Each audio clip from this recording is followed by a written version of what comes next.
नमस्कार, मैं अरविंद केजरीवाल बोल रहा हूँ। आज मैं जो भी हूँ उसके पीछे दो महिलाओं का बहुत बड़ा हाथ है। एक मेरी पत्नी और एक मेरी माँ। मैं पागलों की तरह जब भ्रष्ट व्यवस्था से लड़ता तो मेरी पत्नी ने मेरा घर चलाया और मेरी माँ ने मेरा साथ दिया। आज मेरा पैगाम दिल्ली के सारे आदमियों के नाम है। महिलाएं सारे रिश्ते कितनी आसानी से पूरी ईमानदारी से निभा लेती हैं और उफ तक नहीं करती। माँ, बीवी, बहन, बेटी, बहू, सारे रिश्ते। वे नौकरी भी करती हैं, घर भी संभालती हैं। उनकी इस चट्टान सी सहनशीलता को मेरा सलाम। तेरा ये मेरी पत्नी है, मुझे क्या कमी है, अंधेरे से भी मिल रही रोशनी है। ये मेरी पत्नी है। मैडम ये कभी भी सामने नहीं आती। ये सरकार में काम करती है तो एक डर लगा रहता है कि कभी सरकार इनके खिलाफ एक्शन ना ले ले। तो आज मैं इनको खींच के ले आया। मैंने कहा डरो मत, सरकार कोई एक्शन नहीं लेगी।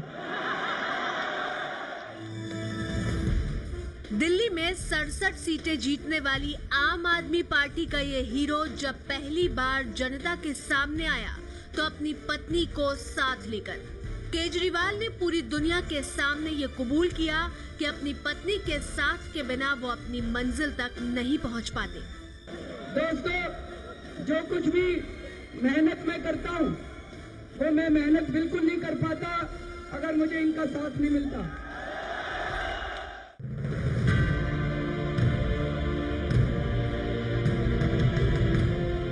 आरटीआई से लेकर अन्ना के आंदोलन तक और आम आदमी पार्टी बनाने से लेकर दूसरी बार दिल्ली का सीएम बनने तक हर मुश्किल भरे मोड़ पर केजरीवाल की पत्नी सुनीता उनके साथ खड़ी रही।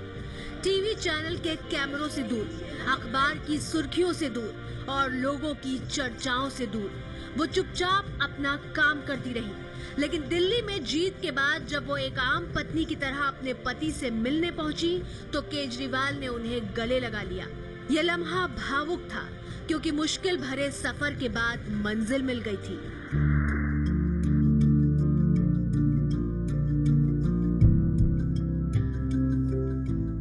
केजरीवाल और सुनीता के मजबूत रिश्तों की ये कहानी 20 साल पहले 1994 में शुरू हुई थी। 1994 में दोनों नागपुर में national academy of direct taxes में ट्रेनिंग कर रहे थे। नागपुर में ही केजरीवाल ने सुनीता को प्रपोज किया और सुनीता ने हाँ कर दी।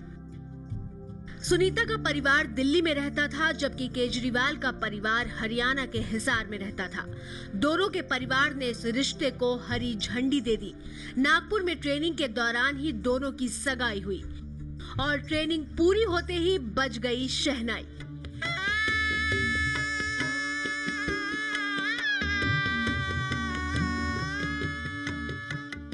Mr. Kejriwal, I heard you have a love marriage. How did you propose to her? Both of us were together in academy in Nagpur, NADT. So one day I just went to her room and I knocked at her door. She opened the door and I said, I want to marry you. And she said yes. Well, she had to, otherwise you would have done a dharna outside her door. दोनों income tax अधिकारी बनकर दिल्ली आ गए। केजरीवाल और सुनीता के दो बच्चे हैं, बेटी हर्षिता और बेटा पुलकित। हर्षिता आईआईटी दिल्ली में पढ़ाई कर रही है।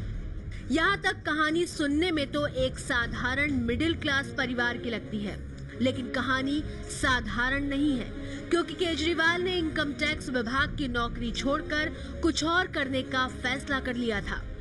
साल 2000 में अरविंद केजरीवाल ने एनजीओ परिवर्तन की शुरुआत की और लंबे समय तक सूचना के अधिकार कानून के लिए मुहिम भी चलाई। लेकिन साल 2006 में केजरीवाल ने नौकरी छोड़कर पूरी तरह समाज के लिए काम करने का फैसला किया।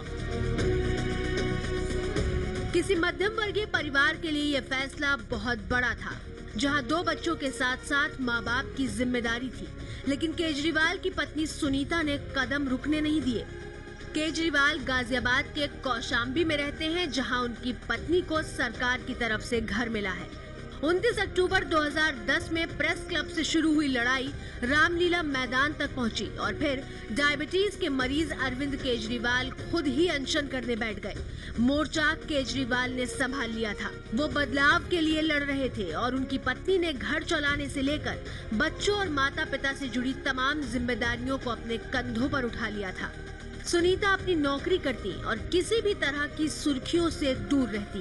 हाँ, कुछ मौके जरूर थे जब वो केजरीवाल के साथ नजर आई। जब दिल्ली चुनाव के लिए पहली बार केजरीवाल पर्चा दाखिल करने पहुंचे थे,